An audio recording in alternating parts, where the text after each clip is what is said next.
Hey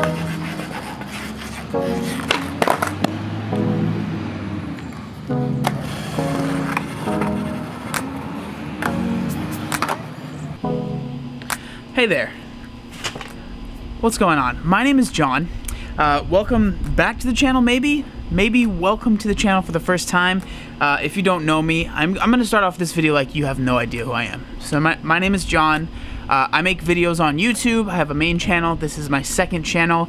And on this channel, I like to share things that I am very passionate about. And that thing currently is skateboarding, and hopefully it will be for a long time. So a little bit about me. I am 28 years old. I have just recently picked up skateboarding. This is my board right here. I love it very much.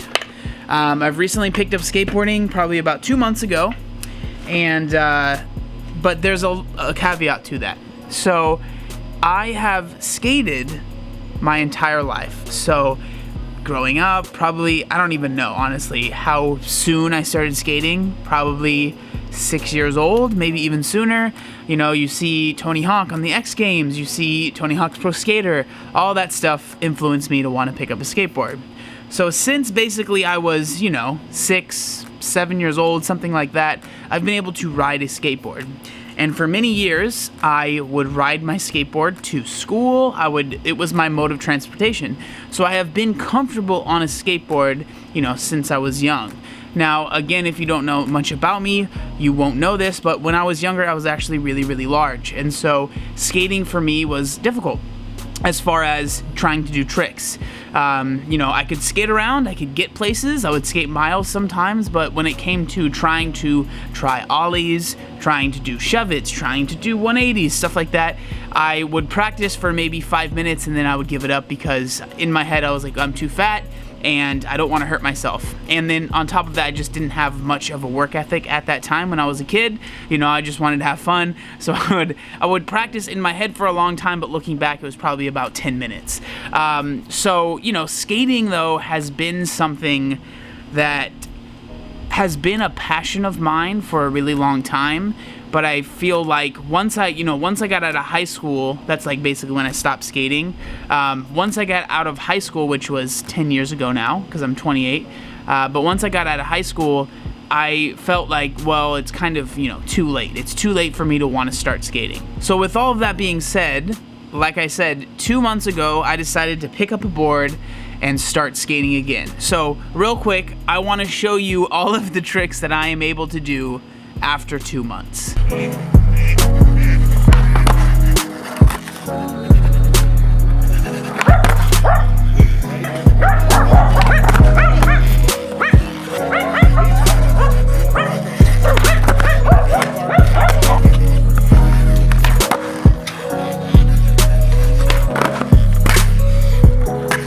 So it is not that many, obviously. Now, again, I started off with a pretty solid base, I guess I could say. I've been, again, riding my skateboard all around for many, many years. It's never, like, when I stepped back on it, on this board, two months ago, it wasn't like I couldn't ride, right? I was able to ride. When I first started, I was able to do an ollie stationary. At first I was really afraid to do it outside, so I was just doing it on carpet, but then eventually I brought it outside, and basically I don't know if the first day I ollied outside, but by the first day, basically, I knew how to ollie. So I didn't, that's a huge chunk of learning that I had obviously already done in the past. But I decided to, pick up a board, and I kind of wanted to explain why that was and explain, the reason that I've, decided to do this. So again, skating has been something that's been a huge passion of mine for a really long time. But getting back into it these past 2 months, I don't think I realized how much of a passion it was. And I'm like almost upset with myself that I didn't just kind of jump into it sooner. But again, there's like so many things that you go through as someone that is no longer a kid, I know there are probably going to be people commenting on this video like, you're still so young, what are you talking about? But like, like no longer being, 10, 13, whatever, and skating. It's a very weird feeling. Like, at least for me, it almost felt taboo. It felt like I am too old to start over again, right?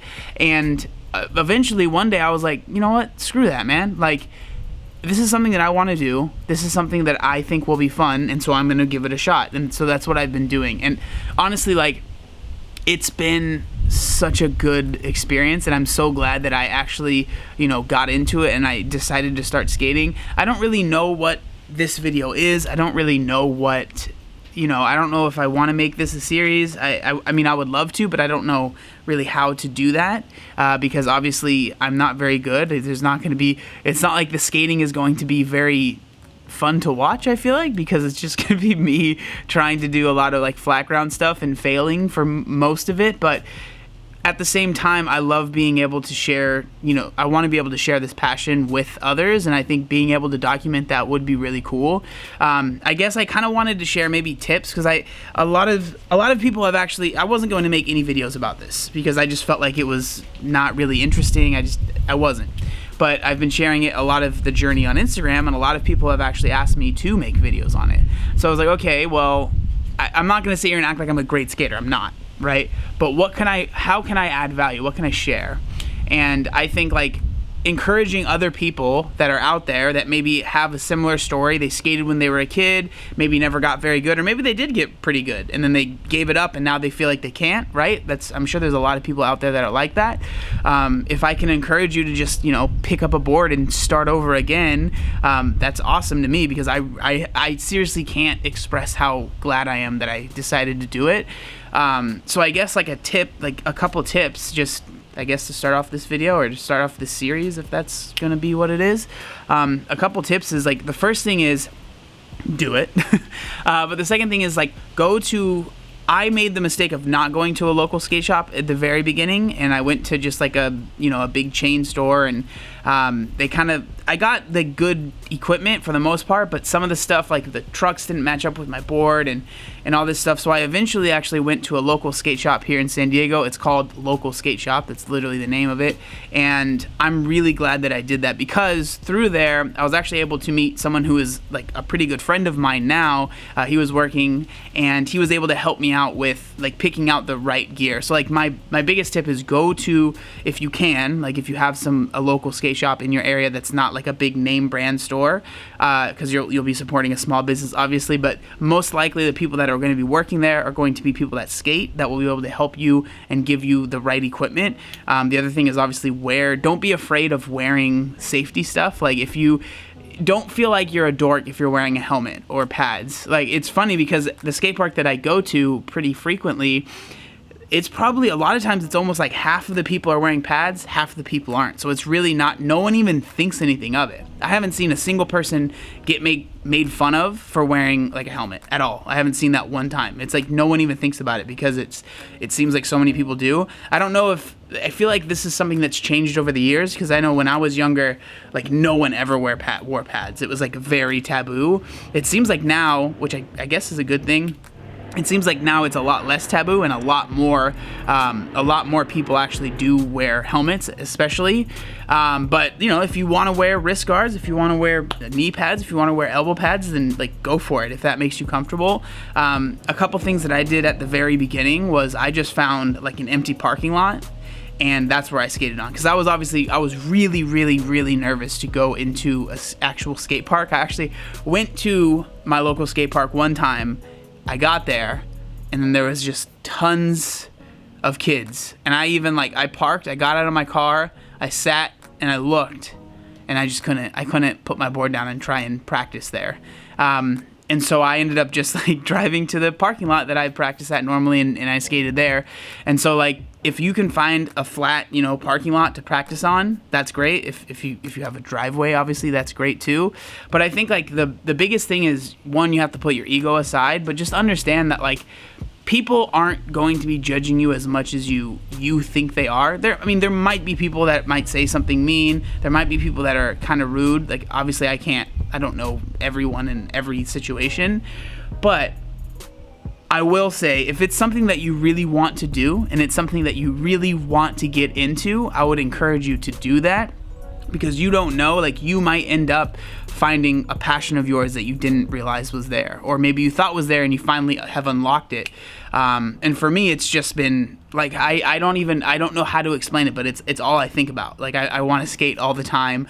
I want to go to the skate park. Another tip for you out there, maybe if you do want to go to the skate park, but you're worried about there being a lot of people, if you can, go early. If you can go before work, if you can wake up and treat it like going to the gym, wake up early and get to the skate park at 7 a.m. or something like that, like there won't be anybody there. That's where I was there this morning. I was the only person there for a good majority of it, and I was able to use everything in the skate park as much as I wanted. I didn't have to worry about feeling like I was in someone's way, or like, all of those things, all of those worries that you have when there's a lot of people around, like, they completely go away, right, when you're there alone, which for me has been awesome. But I would also encourage you, once you maybe do feel comfortable, to maybe go a little bit later, because I've actually met a lot of people, and I've met a lot of friends at the skate park already, and I've only been going for a couple months, and so that's also been really cool. So I encourage you to do that at some point. Again, I understand it can be very nerve-wracking. It was very nerve-wracking for me. But yeah, that's pretty much it. I know this video is all over the place.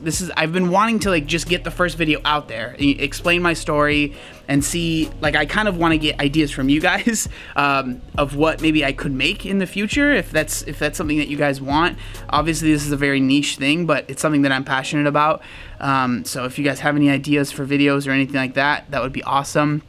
But yeah, I appreciate you watching if you got to this point. I'm really excited to maybe share more stuff. I'm excited to progress. I'm the best I've ever been at skateboarding right now at 28.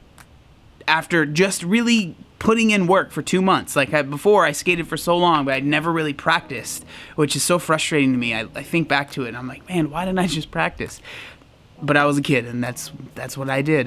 It's not what kids do. There's some kids that are friggin' insanely good at 8-10 years old. That wasn't me. But okay, I'm rambling now, but I'm really excited. This has been something I've been wanting to do for a very long time. I've been putting it off, but yeah, if you have any ideas, let me know. Thank you for watching the video. I'll see you later.